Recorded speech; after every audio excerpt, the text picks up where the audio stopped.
Right, Shalom. First, I'd like to give all praises unto Yahweh, Bahasham Yahweh Shai, and double honors unto the apostles and elders of Great Millstone, and honors to you brothers out there in the highways and the byways, teaching this word in all sincerity and in truth. And I just want to go into a lesson edifying on leprosy in the house. And I also want to segue once I've, broken that down into how this entire kingdom, civilization or group of civilizations which is on earth right now is likened unto leprosy of a house, man. And there's only one solution, and that means everything needs to be dissolved, and we got to start all over again from scratch, just like when a house is condemned under the plague of leprosy. The house has to be demolished, taken apart, and you're gonna have to build a whole new house. All right, because this society, this civilization, man, it can't be healed, it can't be treated, it's condemned. All right, and that's the bottom line. You can't uh um you know think you're gonna change this little bit and change that a bit and make it okay. It ain't gonna work. This whole system needs to be dissolved, man, as the scriptures say, and a whole new system, a new heavens and a new earth needs to be brought into place, man, based upon the wisdom and the knowledge of Yahweh Shai. So without any further delay, let's go into Leviticus, the 14th chapter and the 33rd verse. It says, "And Yahweh spake unto Moses and Aaron, saying, When ye be come into the land of Canaan, which I give to you for a possession, and I put the plague of leprosy in a house of the land of your possession. And he that owneth the house shall come and tell the priest, saying, it seemeth to me there is as it were a plague in the house. Then the priest shall command they empty the house before the priest go into it to see the plague, that all that is in the house be not made unclean, and afterward the priest shall go in to see the house, and he shall look on the plague, and behold, if the plague be in the walls of the house with hollow strakes, greenish or reddish, which in sight are lower than the wall, then the priest shall go out of the house to the door of the house, and shut up the house 7 days.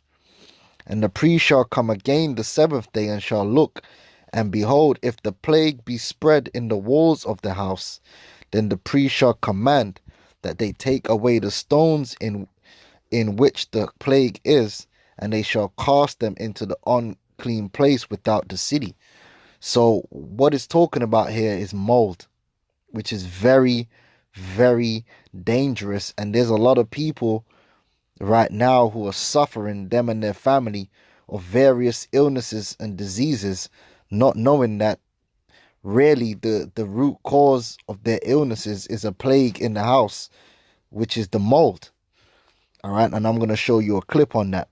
But basically what the priest would do, where he would see the plague, they would remove those particular stones to basically try and save the house, try and cut off the plague. And then, come back in 7 days and see what's up. "And the priest shall come again the 7th day, and shall look, and behold, if the plague be spread in the walls of the house, then the priest shall command that they take away the stones in which the plague is, and they shall cast them into an unclean place without the city. And he shall cause the house to be scraped within round about, and they shall pour out the dust that they scraped off without the city into an unclean place." So they take out those stones and they clean the house down.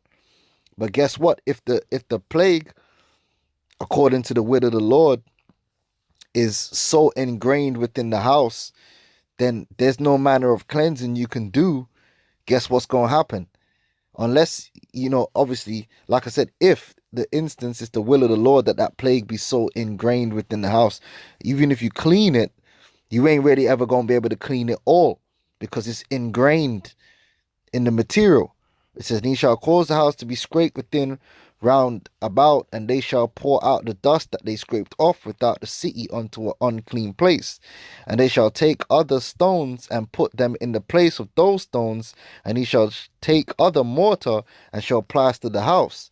And if the plague come again and break out in the house after that he have taken away the stones, and after he have scraped the house, and after it was plastered, then the priest shall come and look, and behold, if the plague be spread in the house, it is a fretting leprosy in the house.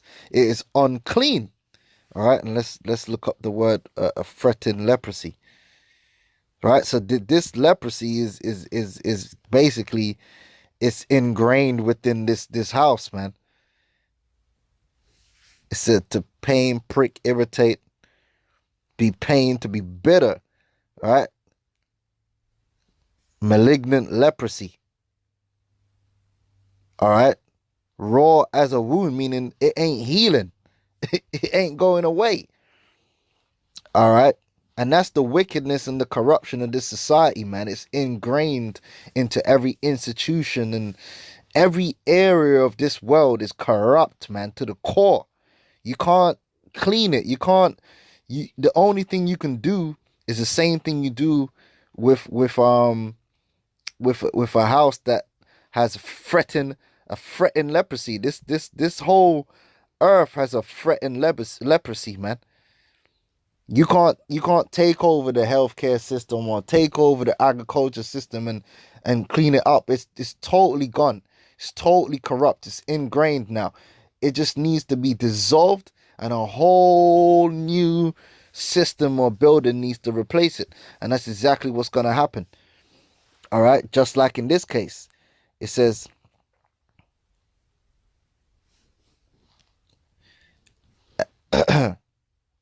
then the priest shall come and look, and behold, if the plague be spread in the house, it is a fretting leprosy in the house, it is unclean. And he shall break down the house, the stones of it, and the timber thereof, and all the mortar of the house. So everything, the whole house needs to be dissolved, needs to be broken down. It's a fretting leprosy. You can't build on it. You can't do nothing with it, man. You can't take a piece out and put a fresh piece in and rehabilitate. There's no rehabilitation. There's no rehabilitation. It needs to be dissolved. You need to build a new house from scratch, from the bottom up. And that's what's going to happen. A new kingdom is going to arise from the bottom up. We ain't going to take over Esau's kingdom and, put ourselves in, and then we're going to make a few changes here and there. No, we're going to set up in the spirit of Yahweh Shai a whole new kingdom, a new heavens and a new earth wherein dwelleth righteousness. The old kingdom, everything from this side of the world is going to be dissolved. It's going to pass away. The fashions of this world, they're going to completely pass away. We're going to have to start again. And he shall break down the house, the stones of it, and the timber thereof, and all the mortar of the house, and he shall carry them forth out of the city into an unclean place. Moreover, and that's the point, right? The whole house, because it had a fretting leprosy, meaning that leprosy was out of control. It couldn't be cleansed. You where you see it, you took that bit out, put in new, and it still come back. That means it's ingrained in that house. The whole thing needs to be dissolved. All right. Moreover, he that goeth into the house all the while that it is shut up shall be unclean until the evening. And he that lieth in the house shall wash his clothes, and he that eateth in the house shall wash his clothes. And if the priest come in and look upon it, and behold, the plague hath not spread in the house after the house was plastered, then the priest shall pronounce the house clean, because the plague is healed. And he shall take to cleanse the house 2 birds and cedar wood and scarlet and hyssop. All right. And now that was in the case where the house was able to be rehabilitated. All right. But, and you go back up there, hey, if it couldn't be rehabilitated, hey, as it is written here, you got to break down the house, man. And that's what's going to happen to this man's kingdom. Now, I want to play a quick clip and show you how even going back in the Bible, the dangers of mold, leprosy of the house was point blank explained in the scriptures, and we have it in the law how to deal with it. And even in Esau's modern day super technological, super intellectual, smartest man that's ever been on the history of the planet Earth and ever will be, according to him, you got people that are still ignorant of the dangers of mold. Whereas if our people, according to the law, were not ignorant to the dangers of mold, because it was in our law that this thing should be known to the people. Whereas in Esau society, most people are not aware of mold and its dangers. So I'm gonna play this clip, and after that I'm gonna shut it out. So shalom. Andrea and Chris Fabry used to live in this beautiful 5,500 square foot home with their 9 kids and 2 dogs. They had it all. Chris, a successful Christian radio host and author, and the kids thriving at school, home, and church. But in 2007, they discovered mold in this bathroom. The Fabrys cut into the wall, accidentally releasing spores and setting off a series of health problems. They ranged from rashes to diabetes, and then worse. Chris Fabry remembers 11-year-old Reagan's constant vertigo. This was a child I had to literally carry to the bathroom so he could throw up. And no doctor would say, they would say, you can't have vertigo all the time. That's not possible. 10-year-old Caitlin had to give up reading after her vision blurred. Next, 7-year-old Colin became sick. He would be doubled over with abdominal pain, sobbing, and migraines where he would scream. His headaches would be so severe that he would just literally sit there and scream. And then it was all 4 kids. Then every night was like that. At this point, the Fabrys had no idea that mold was to blame. Part of the problem, remediators used fans on the mold, spreading toxic spores throughout the home. Also, 30 doctors questioned the Fabrys, but not one asked about their environment. I would have doctor after doctor look at me and say, have you thought of a psychologist for him or her? Have you thought of just sending them back and giving them a little bit of tough love? I think that's what they need. Finally, a year later, an indoor air test confirmed Andrea's deepening suspicion. Dangerously high counts of mold spores in several rooms. The toxicologist told the family, your house is killing you. Get out.